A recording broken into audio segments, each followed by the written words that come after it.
Olá, bem-vindos ao Portal de Luz.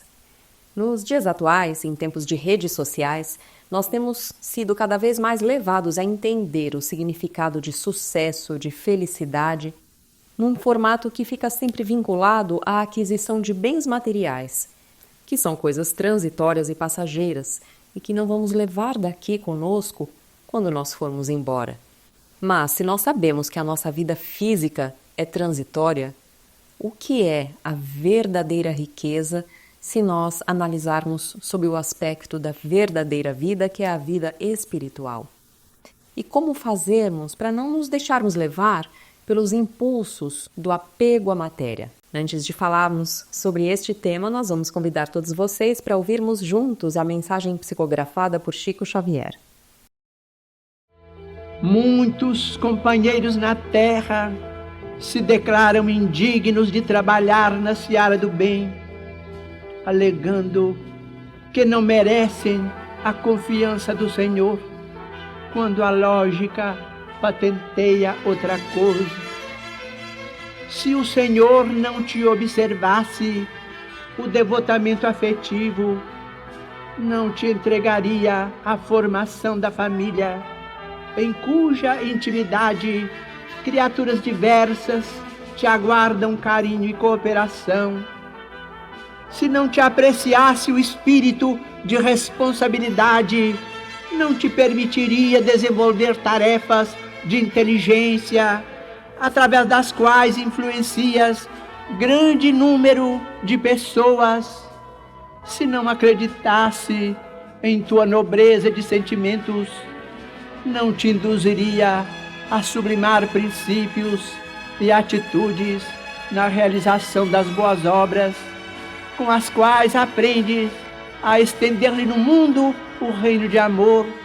Se não te reconhecesse o senso de escolha, não te levaria a examinar teorias do bem e do mal, para que abraces livremente o próprio caminho.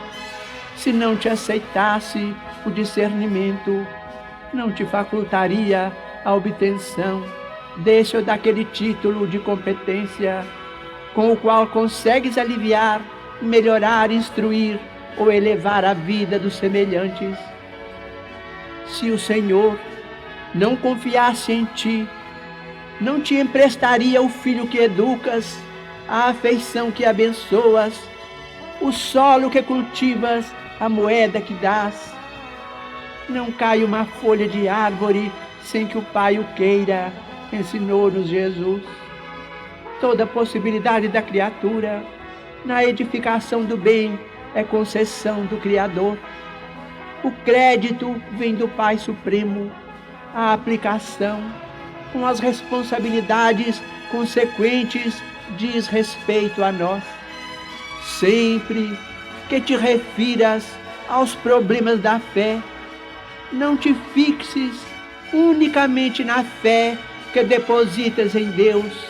Recorda que Deus igualmente confia em ti.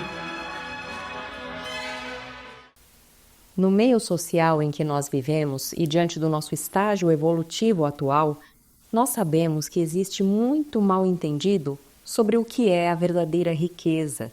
E muitas pessoas, inclusive, discutem sobre a importância ou a relevância de se enriquecer, mas sempre focados muito mais nas aquisições materiais, nos bens de consumo, no status, no estilo de vida, tentando até mesmo mensurar o quanto essas riquezas materiais poderiam trazer de felicidade, de satisfação pessoal para a vida de todos nós. Mas sabemos que os nossos bens materiais ficam aqui quando nós partimos. Até mesmo aqueles que não acreditam na vida após a morte podem observar que tudo o que nós possuímos de material aqui fica quando nós morremos. Portanto, poderíamos todos nós concluir facilmente que as coisas da matéria deveriam ser, sem dúvida, consideradas importantes, úteis, enquanto nós estamos aqui, possibilitando o desenvolvimento das nossas capacidades, o estudo, o desenvolvimento dos nossos talentos, ajudando o nosso próximo, mas não deveriam ser o maior interesse da nossa vida acumular essas riquezas materiais, já que elas não nos pertencem de verdade. Nós, que acreditamos na reencarnação, sabemos também que ao longo da nossa jornada e de acordo com aquilo que nós vamos precisando recolher de aprendizado, nós podemos ocupar a cada nova encarnação as mais variadas posições sociais e econômicas, com determinadas facilidades ou limitações de acordo com o que pede a nossa caminhada, o nosso aprendizado. Portanto, a riqueza material pode fazer parte ou não da nossa vida atual, em menor ou maior quantidade, mas sempre essa condição terá uma finalidade útil para o nosso próprio aprendizado. Mas o que nós queremos refletir hoje é o que é a verdadeira riqueza. A referência que nós costumamos usar para falar quando alguém é pobre ou é rico são sempre os bens materiais daquela pessoa. Isso porque no mundo hoje nós temos uma noção invertida da realidade. Os bens materiais, que são perecíveis, são o foco do desejo da maioria de nós. E já as riquezas do coração, a nossa habilidade de amar, de sermos gentis e fraternos, costumam ser considerados conquistas de menor importância. Bem-aventurados os pobres de espírito, porque deles é o reino dos céus. Essas palavras ditas por Jesus estão no Evangelho de Mateus. E ao observarmos atentamente a lição de Jesus, nós podemos entender que nessa frase o Mestre está discorrendo sobre os valores espirituais e sobre a necessidade de conquistarmos posições cada vez mais elevadas exatamente nos valores do espírito eterno e não do corpo material, que é transitório. E é muito importante nós entendermos que, nessa frase dita por Jesus, ele nos inspira a sermos pobres e humildes de espírito, e o que isso significa? Que ele está nos convidando a sermos mais simples, mais dóceis, mais gentis, livres do egoísmo e do orgulho. O egoísmo e o orgulho, que são atributos do comportamento humano que só nos fazem cada vez mais apegados aos bens materiais. E esse apego acaba muitas vezes comprometendo a nossa existência, complicando relacionamentos. O apego exagerado à matéria alimenta em nós esse egoísmo e esse orgulho, fazendo muitas vezes nós nos compararmos uns com os outros, querendo ter ou possuir mais do que o nosso semelhante, o que acaba deixando um rastro de dor e de desentendimentos. Mas nós estávamos buscando definir o que é a verdadeira riqueza. Quando falamos sobre a riqueza material, percebemos que ela não é uma conquista do espírito que seja infinita como a nossa jornada evolutiva. O seu uso, a sua utilidade para nós, termina quando acaba a encarnação. Daí a importância de darmos a ela, a riqueza material, a importância relativa que ela possui. Ela não é o objetivo das nossas vidas, mas é sim uma ferramenta para podermos atuar de maneira sábia no plano material. E conforme ganhamos sabedoria de vida, percebemos que Deus nos fornece esses recursos materiais como ferramentas que nos ajudam a concretizar os nossos ideais, a promover o desenvolvimento, o conhecimento, expandir o nosso espírito, a nossa inteligência através do estudo e do trabalho, aperfeiçoar o nosso mundo material, auxiliando o nosso próximo, melhorando as condições de vida de todos. Portanto, as riquezas materiais são importantes, mas como nos ensina o Evangelho segundo o Espiritismo, nós devemos saber viver com os recursos materiais que Deus nos concede a cada encarnação. Se nós nascemos com recursos limitados, Devemos aprender a viver na simplicidade, sem invejar aqueles que têm mais. E ao mesmo tempo, se nascemos com riqueza material abundante, temos que levar uma vida com equilíbrio, fazendo bom uso dessa riqueza, dividindo com quem necessita, fazendo multiplicar os benefícios não somente para nós, mas para todos aqueles que nos cercam. As riquezas que são verdadeiras são as riquezas eternas. Daí Jesus nos dizer: bem-aventurados os pobres de espírito, porque deles é o reino dos céus, onde lá se encontram a felicidade real, as riquezas imperecíveis e luminosas do amor verdadeiro. Estas são as riquezas verdadeiras, as riquezas do espírito, que não se extinguem com o fim da matéria, mas que nós levamos para sempre conosco como atributos divinos do nosso próprio ser. Jesus nos convida a nos esforçarmos para amealhar estas riquezas verdadeiras do coração, entesourando amor, altruísmo, renúncia, fraternidade, esperança e fé nas nossas atitudes e nos nossos pensamentos. Estas sim serão aquisições para toda a eternidade, riquezas imperecíveis, porque elas são as verdadeiras conquistas do nosso espírito eterno, e é para elas que devemos nos esforçar cada vez mais para ficarmos verdadeiramente ricos a cada nova encarnação.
Olá, nós vamos agora ouvir a nossa amiga Sandra Marinho no quadro Educa a Tua Alma.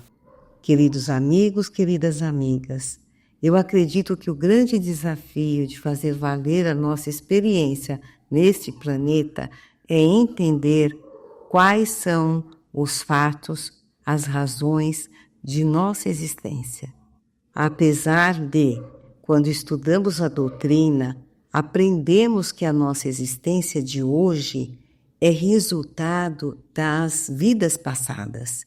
Acredito que para muitos ainda é muito difícil compreender a lei de causa e efeito e aproveitar as oportunidades trazidas pelas dificuldades.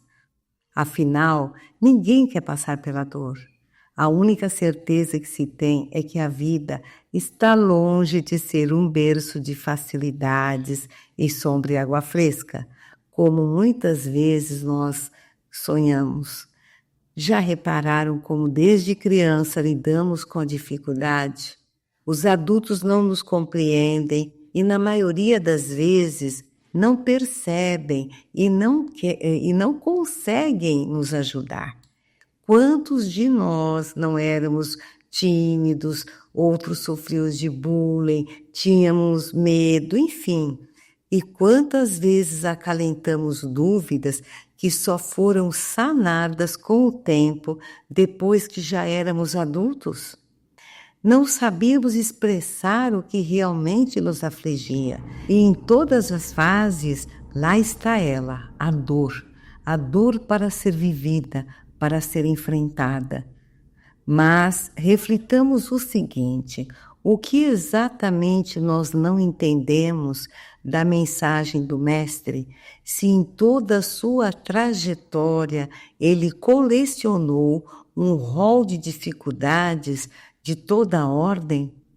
O desconforto do berço e dos aposentos que ele nasceu, compartilhando o mesmo teto com bois, vacas, ovelhas, galos, enfim, não impediram que ele viesse ao mundo anunciando a boa nova. Na meninice, ele já trazia pensamentos e sentimentos profundos de amor ao Pai e à humanidade.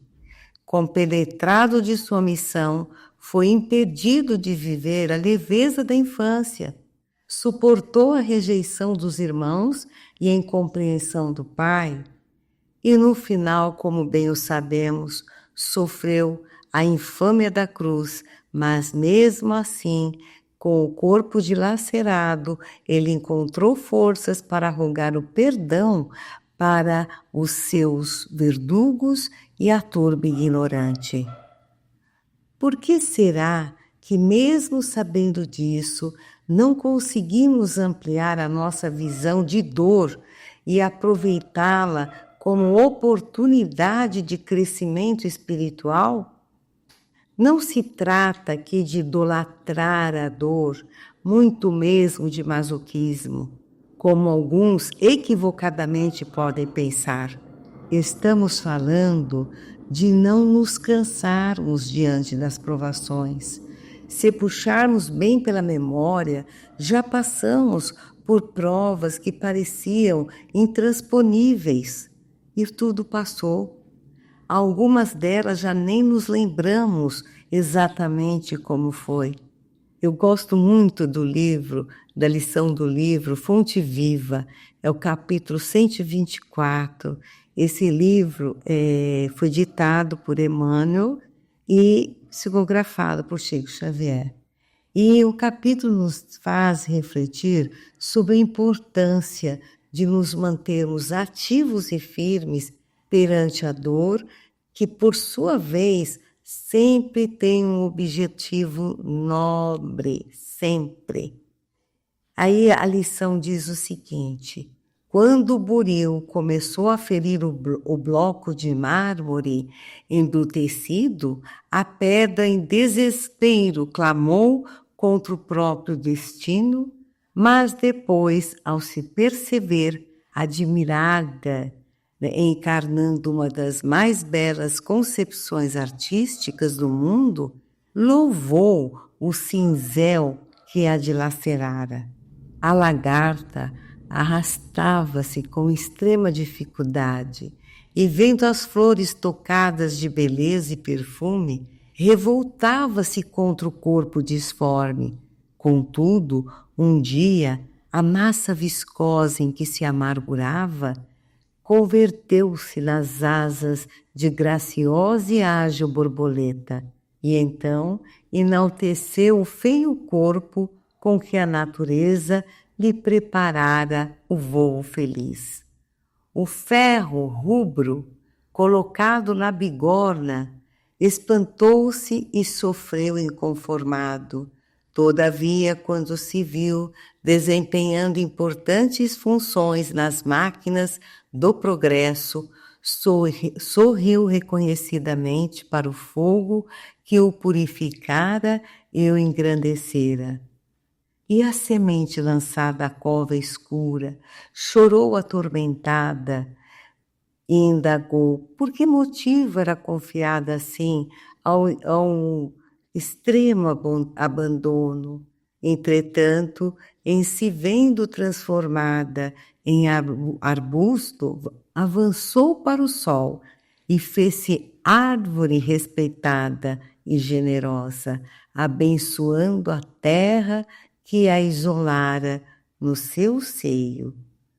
Não te canses de fazer o bem, nos diz Emmanuel. Quem hoje te não compreende a boa vontade, amanhã te louvará o devotamento e o esforço. Jamais te desespere e auxilia sempre. A perseverança é a base da vitória. E o bondoso amigo, ele termina a lição, né, exatamente nos conclamando a suportar o que nos cabe nesta terra, porque nós não sabemos quais são os maravilhosos desígnios de Deus para conosco. E ele finaliza: a perseverança é a base da vitória. Não esqueças que ceifarás mais tarde em tua lavoura de amor e luz, mas só alcançarás a divina colheita se caminhares para adiante entre o suor e a confiança, sem nada desfaleceres. Pensemos nisso. Um grande abraço e até o próximo encontro. E agora nós vamos ouvir o nosso amigo Maida com o Momento Doutrinário. Olá, amigas e amigos. Sempre é uma alegria muito grande estarmos juntos em mais um Momento Doutrinário. Hoje convidamos a todos para refletirmos sobre os caracteres do verdadeiro profeta, cujos esclarecimentos estão no livro O Evangelho segundo o Espiritismo, capítulo 21.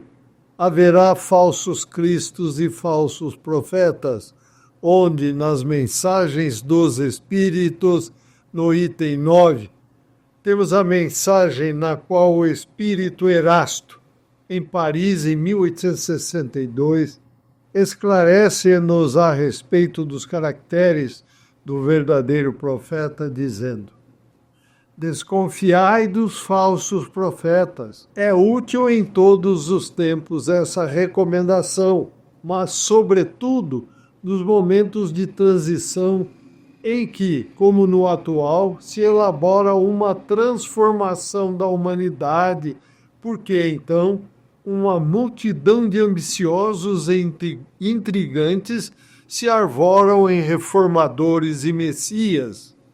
É contra esses impostores que se deve estar em guarda, correndo a todo homem honesto o dever de os desmascarar. Perguntareis, sem dúvida, como reconhecê-los? Aqui tendes o que os assinala. Somente a um hábil general capaz de o dirigir se confia o comando de um exército. Julgais que Deus seja menos prudente do que os homens? Ficai certos de que ele só confia missões importantes aos que ele sabe serem capazes de as cumprir, porquanto as grandes missões são fardos pesados que esmagariam o homem carente de forças para carregá-los. Em todas as coisas, o mestre há de sempre saber mais do que o discípulo. Para fazer que a humanidade avance moral e intelectualmente, são precisos homens superiores em inteligência e em moralidade. Por isso, para essas missões, são sempre escolhidos espíritos já adiantados, que fizeram suas provas noutras existências, visto que, se não fossem superiores ao meio no qual têm de atuar, nula lhes resultaria a ação. Isto posto, a vez de concluir que o verdadeiro missionário de Deus tem de justificar pela sua superioridade, pelas suas virtudes, pela grandeza, pelo resultado e pela influência moralizadora de suas obras, a missão da qual se diz portador. Tirai também esta outra consequência: se pelo seu caráter, pelas suas virtudes, pela sua inteligência, ele se mostra abaixo do papel com que se apresente, ou da personagem sob cujo nome se coloca, mas não é do que um estrião de baixo estofo que nem sequer sabe imitar o modelo que escolheu. Outra consideração: os verdadeiros missionários de Deus ignoram-se a si mesmos, em sua maior parte, desempenham a missão a qual foram chamados pela força do gênio que possui, secundado pelo poder oculto que os inspira e dirige a seu mau grado, mas sem desígnio premeditado. Numa palavra, os verdadeiros profetas se revelam através de seus atos, são pressentidos, ao passo que os falsos profetas se dão eles próprios como enviados de Deus. O primeiro, verdadeiro, é humilde e modesto. O segundo, falso, é orgulhoso e cheio de si, fala com altivez e, como todos os mentirosos, parece sempre temeroso de que não lhe deem crédito. Alguns desses impostores têm pretendido passar por apóstolos do Cristo, outros pelo próprio Cristo, e, para a vergonha da humanidade, têm encontrado pessoas assaz crédulas que lhes creem nas torpezas. Entretanto, uma ponderação bem simples seria bastante para abrir os olhos do mais cego, a de que, se o Cristo reencarnasse na Terra, viria com todo o seu poder e todas as suas virtudes, a menos que se admitisse o que seria um absurdo, que o Cristo houvesse degenerado. Ora, do mesmo modo que se tirardes de Deus um só de seus atributos, já não tereis mais Deus. Se tirardes uma só das virtudes do Cristo, já não mais tereis o Cristo. Os que se fazem passar pelo Cristo possuem todas as suas virtudes? Essa é a questão. Observai-os, perscrutai-lhes as ideias e os atos, e reconhecereis que, acima de tudo, lhes faltam as qualidades distintivas do Cristo, ou seja, a humildade e a caridade. Entretanto, faltam-lhes as qualidades que o Cristo não tinha, a cupidez e o orgulho. Notai, ademais, que há neste momento em vários países muitos pretensos cristos, como há muitos pretensos Elias, muitos João ou Pedro, os quais não é absolutamente possível que sejam todos verdadeiros. Tende como certo que são apenas criaturas que exploram a credulidade dos outros e acham cômodo viver à custa daqueles que lhes prestam ouvidos. E o espírito Erasto conclui as suas colocações dizendo: desconfiai, pois, dos falsos profetas, sobretudo numa época de renovação qual a presente, porque muitos impostores se dirão enviados de Deus. Eles procuram satisfazer na terra a sua vaidade. Entretanto, uma terrível justiça os aguarda, podeis estar certos. Amigas e amigos, essas explicações levam-nos a reflexões profundas a respeito da necessidade de orar e vigiar, observando e estudando com profundidade tudo aquilo que nos cerca,